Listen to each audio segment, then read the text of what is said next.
사도행전 27장 4절과 5절입니다. 사도행전 27장 4절과 5절 말씀입니다. 한 절씩 교독하겠습니다. 또 거기서 우리가 떠나가다가 맞바람을 피하여 구브로 해안을 의지하고 항해하여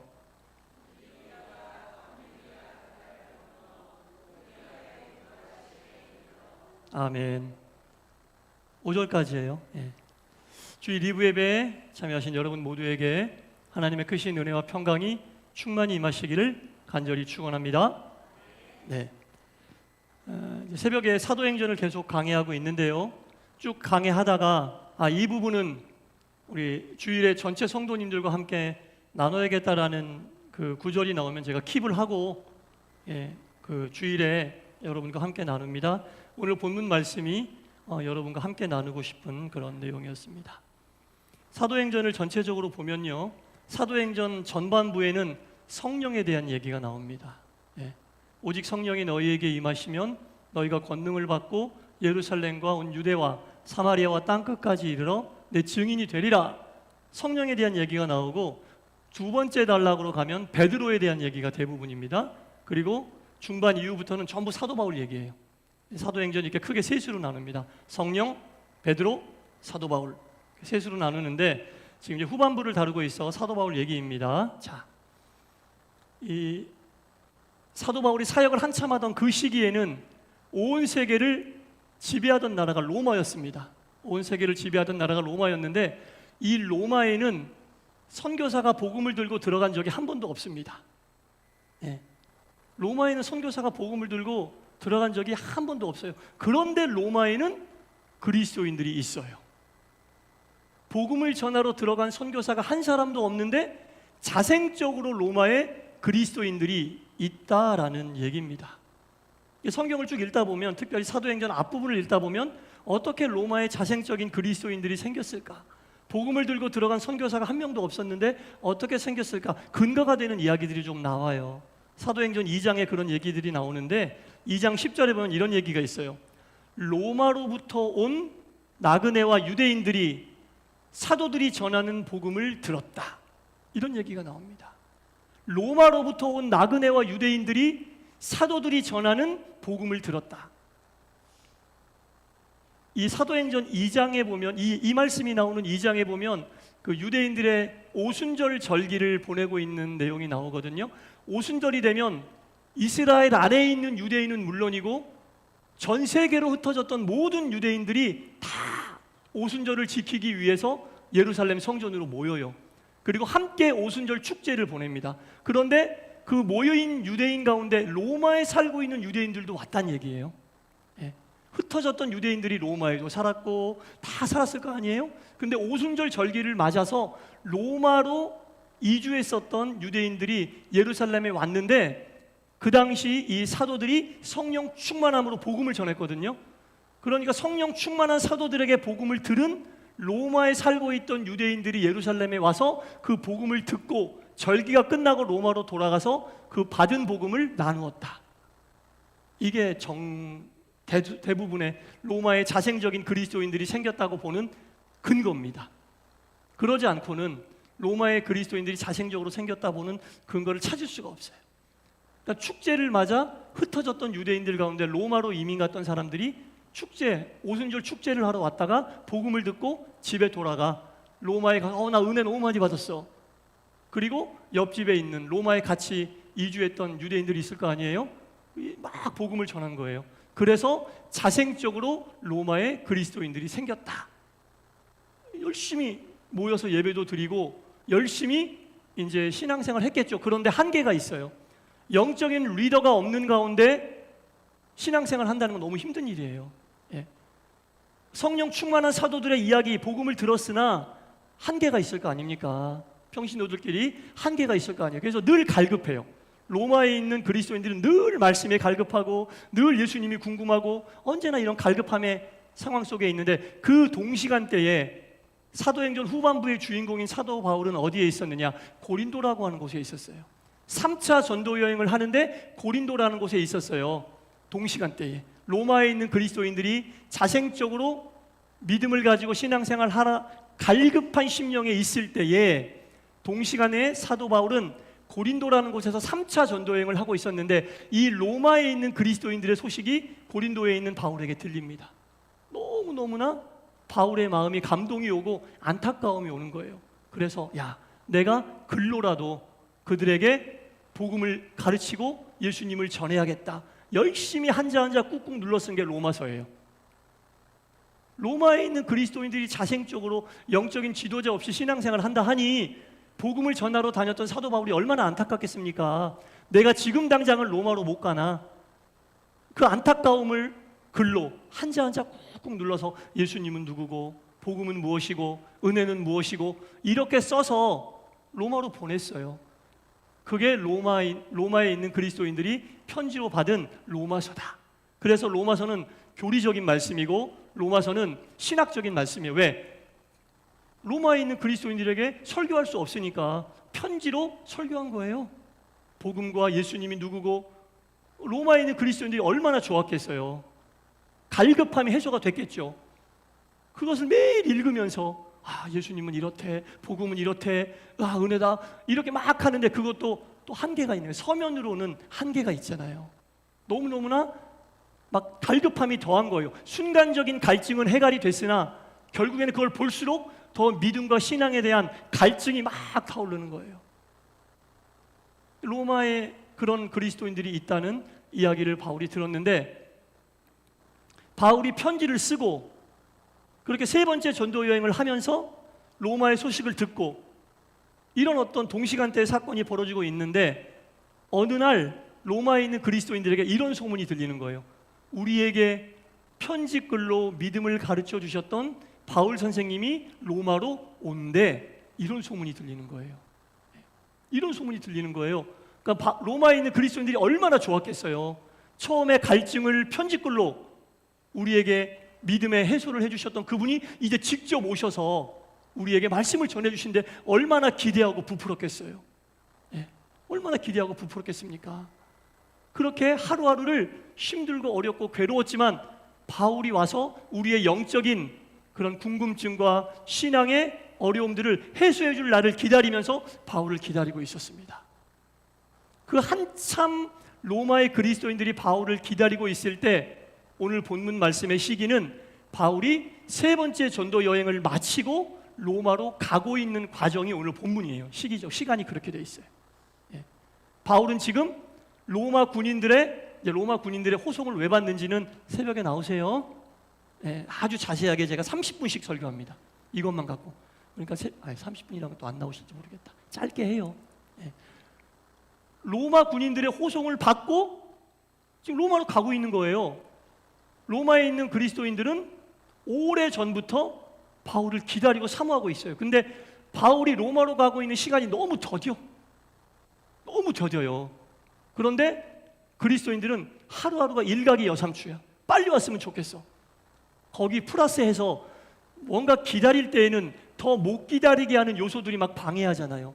그 당시 로마를 다스리고 있던 황제가 누구냐? 우리가 잘 알고 있는 폭군 중에 폭군 네로 황제가 그 당시 로마를 다스리면서 기독교인들이 얼마나 탄압합니까? 마음에 안 들면 불러서 사자 밥으로 던지고 마음에 안 들면 불러서 나무에 매달아서 불태워 죽이고 이렇게 네로가 로마의 그리스도인들을 무자비하게 그러니까 이 기다리는 시간이 로마의 그리스도인들에게 너무 힘든 거예요. 너무너무 하루가 힘들고 버티기 어려워요. 여러분 기다림이 길어지면 뭔가 기다리는데 손에 잡히는 것도 없고 눈에 보이는 것도 없고 이러면 그 기다림의 시간이 하루하루가 얼마나 괴롭겠어요. 그러니까 한 명씩 로마에 있는 그리스도인들이 바울을 기다리다가 안 오실래나 보다. 하나님이 우리 기도를 안 들으시나 봐. 하나님은 우리를 포기하셨나? 하나님은 우리를 아예 버리셨나? 이런 생각들이 로마의 그리스도인들에게 점점 퍼져요. 당연한 거 아니겠어요? 너무 기다림의 시간이 기니까 한 명씩 나가 떨어지는 거예요. 로마의 그리스도인들이. 황제에게 굴복하는 사람도 생기고 그러나 끝까지 믿음을 잡고 있는 사람도 많아 있었죠. 그 동시간대에 바울은 서서히 로마로 가고 있었거든요. 왜 하나님은 로마의 그리스도인들이 이렇게 힘들고 괴롭고 죽어가는데 바울을 빨리 보내지 않고 서서히 보내셨을까? 서서히 보내셨을까? 한 명씩 지쳐나가고 포기하고 있는데 왜 굉장히 서서히 가거든요. 오랜 시간 동안 끌고 가십니다. 가다가 폭풍도 만나게 하고 막 몇 개월씩 지체도 시키고 어려운 시간을 보내게 하는데, 하나님은 바울의 삶을 로마에서 선교 사역을 함으로 마지막 끝내기를 원하셨고, 로마에 들어가기 전에는 로마라고 하는 곳에 들어가서 말씀을 전하기에 합당한 사람으로 만들어가고 계신 거예요. 그 로마라는 이제까지 바울이 했던 1차, 2차, 3차 전도 여행과는 또 달라요. 전 세계의 중심지였고 황제가 있고 아주 바울이 감당하려면 그것에 합당한 영역이 준비되어 있지 않으면 로마에 가서 아무리 바울이라 할지라도 넘어질 수밖에 없는 거예요. 쓰러질 수밖에 없는 거예요. 그러니까 핵심은 로마의 그리스도인들이 하루하루가 괴롭고 힘든 가운데 바울을 기다리고 있었지만, 하나님은 이들을 버리신 것도 아니고 이들을 포기하신 것도 아니고 끝까지 바울을 온전히 만들어서 이들에게 계속 일하면서 보내고 계셨다는 거예요. 여러분, 기다림의 시간이 길고 기다릴 시간이 어렵고 기다림의 시간이 괴로워도 하나님이 우리를 버리시지 않습니다. 하나님이 우리를 절대로 포기하지 않으십니다. 우리가 가장 필요한 시간에 가장 필요한 모습으로 우리에게 도움을 줄 수 있도록 계속 당신은 일하고 계심을 반드시 아시기 바랍니다. 하나님은 한 번도 쉬신 적이 없어요. 가장 합당하게 일하시기 위하여 섭리하고 계셨다는 거예요. 사실 바울은 태어날 때부터 로마로 보내지기 위하여 준비된 사람이에요. 사도행전을 쭉 읽잖아요. 그런 흔적들이 너무 많이 나와요. 사도행전은 이런 하나님이 일하고 계심을, 행전, 사도들을 통해 행하고 계심을, 영어로 액트거든요. 활동하고 계신다는 거예요. 일하고 계신다는 거예요. 액트가 아니라 액츠예요. 계속 활동하고 계신다는 거예요. 사도 바울이 태어날 때부터 로마로 보내기 위해서 하나님 준비시켰어요. 사도 바울이 태어난 곳이 다소라고 하는 곳이거든요. 이곳은 이방 땅입니다. 이스라엘 땅이 아니라 이방 땅이고, 그런데 사도 바울은 이방 땅에서 태어난 유대인입니다. 이게 무슨 말이냐면, 사도 바울의 선조가 옛날에 이스라엘을 떠나 이방 땅 다소에 자리 잡고 살았다. 그러니까 사도 바울은 이방 땅에서 태어난 유대인, 그런 얘기예요. 그래서 어려서부터 이방인들과 스스럼 없이 잘 지낼 수 있었어요. 이방인들과 스스럼 없이 지낼 수 있었어요. 유대인들은 굉장히 배타적이에요. 이스라엘에 살고 있는 유대인들은 굉장히 다른 민족들을 배타합니다. 그럴 땐 선민의식 때문에 다른 민족을 짐승 취급해요. 그런데 유대인임에도 불구하고 이방인들과 어려서부터 자연스럽게 자라서 이방인들과 아무런 꺼리낌이 없고, 더구나 그 당시 세계 공용어였던 헬라어를 모국어로 사용하고 있었어요. 이스라엘에서는 히브리어가 모국어인데 이방 지역에서는 로마의 공용어였던 헬라어를 사도 바울이 어려서부터 자연스럽게 접했어요. 이방인들을 위한 사도로 태어나면서부터 준비가 됐다는 얘기입니다. 사도 바울은 이방인을 위한 사도로 날 때부터 이방 지역에 태어난 유대인이었고, 헬라어를 자유롭게 구사함으로 전 세계를 돌아다니면서 헬라어로 복음을 전할 수 있었어요. 태어나면서부터 바울은 하나님이 이방인을 위한, 로마로 보내기 위한 사도로 준비시키고 계셨다는 거예요. 때가 되면 하나님이 로마로 보내기 위해 다 준비하고 계시는 거예요. 근데 로마에 있는 그리스도인들이 그게 안 보여? 보일 리가 없죠. 안 보이니까 불안하고 초조하고, 하나님이 우리를 버리셨나? 이런 거 성경에 예가 부지기수예요. 사도 바울이 1차 전도 여행을 할 때도 바나바와 둘이 연합하여 1차 전도 여행을 하는데 동역자가 한 사람 더 필요했어요. 도움을 줄 수 있는 사람이 하나 더 필요했어요. 그래서 이 바나바가 자기의 사촌 동생이었던 마가라고 하는 청년을 소개합니다. 이보게 바울, 우리 둘이 하면 힘드니까 내 사촌 동생인 마가를 함께 데리고 전도 여행 갑시다. 좋다고. 그렇게 해서 3명이 1차 전도 여행 떠났거든요. 그런데 첫 번째 전도 여행지에 가자마자 이 마가라고 하는 청년이 전도 여행이 너무 힘든 거야. 먹을 거 제때 못 먹지, 잠자리 불편하지. 그러니까 소리 소문 없이 전도지를 이탈해버린 거예요. 집으로 가버렸어요. 그것 때문에 바나바와 바울이 정말 생고생하면서 1차 전도 여행을 마쳤거든요. 그리고 잠시 후에 2차 전도 여행 가는데 거기에서 이제 바나바하고 바울이 부딪힙니다. 왜? 바울은 마가를 데리고 가지 말자, 바나바는 마가를 한 번 더 데리고 가자. 이게 부딪히는 거예요. 그래서 결국은 두 사람이 헤어졌어. 여기까지 보면 바울과 바나바가 하나 되지 못한 것이 굉장히 안 좋게 보이지만 결국 이것도 하나님의 섭리였다는 거예요. 그래서 바울은 우리가 잘 알고 있는 전도의 동역자였던 신라, 바울과 신라를 데리고 떠나고 바나바는 사촌 동생 마가를 데리고 떠나는데 그때 발길로 갔던 곳이 바울과 실라는 유럽 쪽으로, 바나바와 마가는 1차 전도 여행에 돌았던 지금의 튀르키예 쪽으로 이렇게 전도지를 가는 거예요. 그래서 바울이 최초로 유럽으로 전도하는 선교사가 된 겁니다. 그때 바울은 유럽 전도를 시작하면서 로마 전도에 대한 꿈을 품게 됐어요. 그러니까 이 모든 게 다 하나님은 바울이 태어날 때부터 로마로 보내시기 위해 철저히 준비하고 계셨다는 거예요. 이 모든 것이 다. 그런데 로마에서 바울을 기다리는 로마의 그리스도인들은 이거를 몰라. 안 보이니까, 안 들리니까, 안 만져지니까. 그래서 하나님이 우리를 버리셨나? 하나님이 우리를 포기하셨나? 이런 생각하는 거예요. 여러분, 혹시라도 지금 우리가 어떠한 이유에서라도 바울, 로마에 있는 그리스도인들처럼 뭔가를 기다리는데 안 돼. 보이는 것도 없어. 기도도 오래 했어. 근데 안 들리고 안 보이고 안 잡혀. 기다리는 시간이 길어져. 하나님 내 기도 안 들으시나? 하나님 나 포기하셨나? 하나님 나 버리셨나? 이렇게 생각된다면 여러분, 이 말씀을 보고 하나님이 여러분들을 위해 누군가를 준비하시고 어떤 무언가를 준비하시는데 이미 준비된 지 오래되고 하나님이 때를 기다리며 섭리하고 계심을 믿으시기 바랍니다. 하나님 절대로 우리 안 버리십니다. 우리가 하나님 버리죠. 잘못되면 우리가 하나님 버리죠. 이 사도행전을 읽어보면 이런 섭리들이 여러분 다 이어지고 연결돼요. 이게 다 연결이 돼요. 바울이 심지어 태어난 것부터 하나님은 로마에 있는 그리스도인들을 위하여 이렇게 훈련시키시고 이렇게 연단시키셨다는 겁니다. 그래서 우리가 이런 부분들을 볼 때에 성경에서 얻어야 될 교훈이 뭡니까?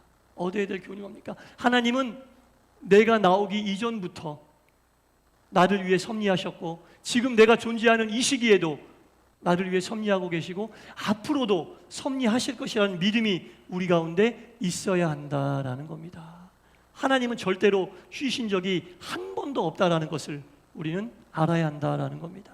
사랑하는 성도 여러분, 지금 눈앞에 아무것도 보이지 않고 손에 잡히는 것이 없고 기다리는 시간이 고난이고 의심이 계속 솟아오른다 해도 하나님은 한치의 오차도 없이 여러분들을 위해 섭리하고 계심을 믿고 하나님 품 안에서 말씀에서 길을 찾고 기도에서 답을 찾는 우리 모두의 신앙의 길이 되기를 주님의 이름으로 간절히 축원합니다.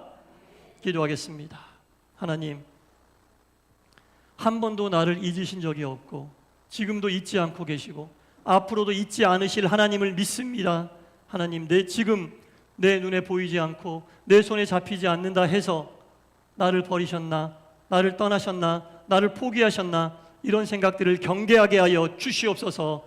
이 시간에도 어딘가에서 한치의 오차도 없이 나를 위해 일하고 계시는 하나님을 느끼며 말씀에서 길을 찾고 기도에서 답을 찾는 우리 모두와 동산교회가 되게 하여 주시옵소서. 예수님 이름으로 기도드리옵나이다. 아멘.